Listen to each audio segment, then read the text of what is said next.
Today we are going to have hopefully very robust conversations for development. We would like to hear from all generations and hence the intergenerational dialogues. I was requested to first begin by maybe sharing my thoughts about June 16, and I thought, let me just find words that would be befitting for this occasion. And I came across this very interesting poem, Youth Day, the day to be remembered, never to be forgotten, the day to be written on our diaries, that even a grandchild that is not born would know about this day.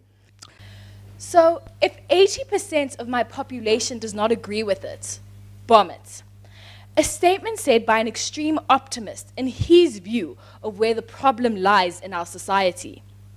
At first, I viewed this as rather a radical statement. Now I see maybe this gentleman was truly onto something. A South Africa I would want to live in. Upon settling down to write this, I was at a loss for words, something that does not happen too often.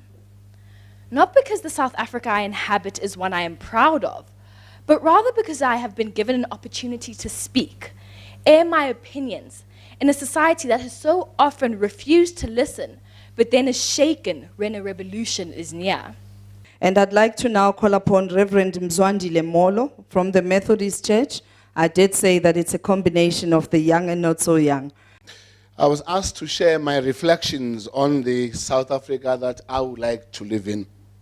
Obviously, what frames it is the understanding of the month that we're in. It is the month of June 16. So I want to start by affirming to us the spirit that I believe drove those who stood up some 40 years ago.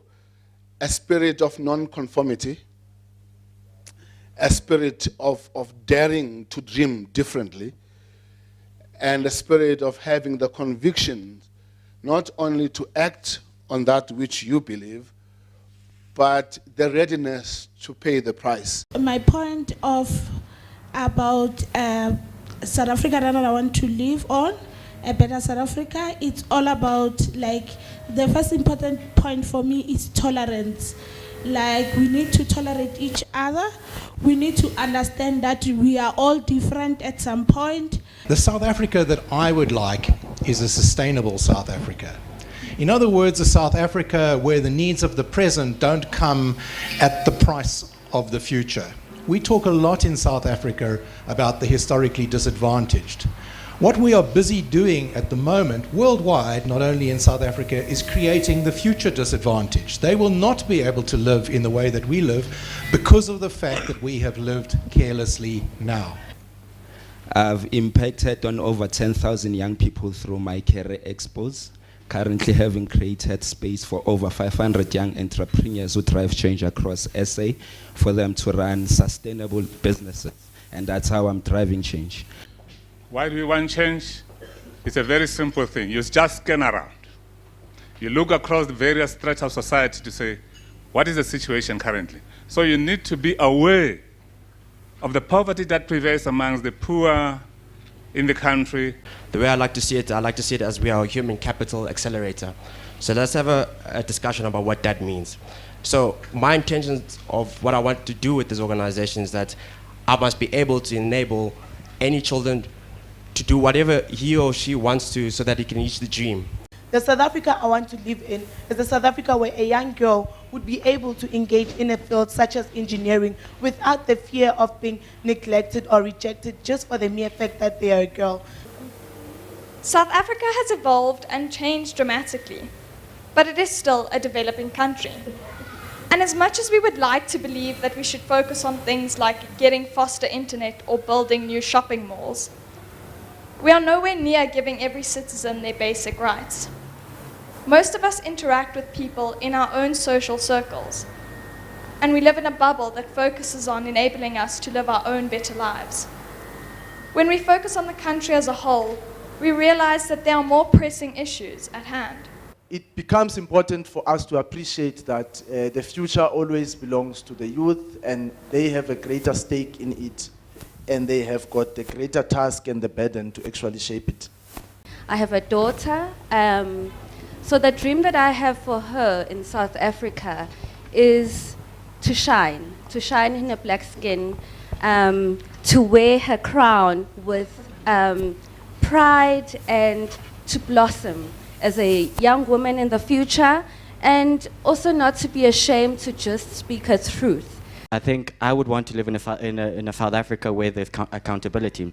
But then it then also raises the question, who is this person that needs to be accountable?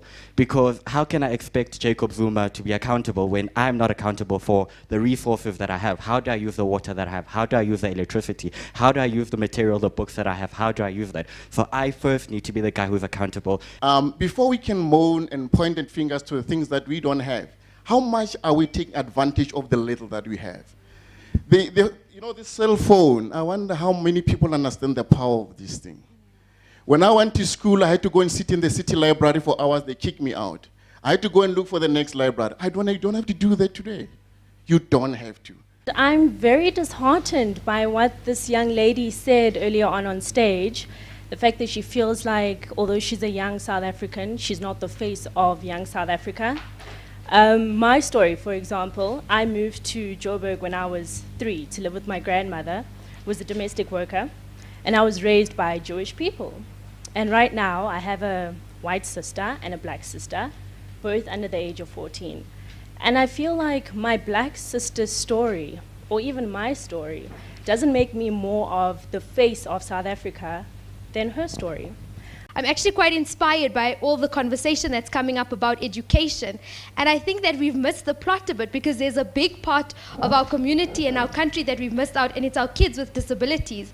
And I know that a lot of the time people are speaking about inclusive education, and that's all well and good. But what about accessible education? Because it doesn't help taking a child with a disability and putting them in a typically developing child's classroom when they have no way to access the curriculum, when they don't have a way to have a say in that classroom. And talk is cheap. I don't believe in just talking. Talking with action takes us somewhere. Thank you very much. It's always a pleasure for me to come and serve. I'm one of the proud ambassadors of the Nelson Mandela Children's Hospital Trust.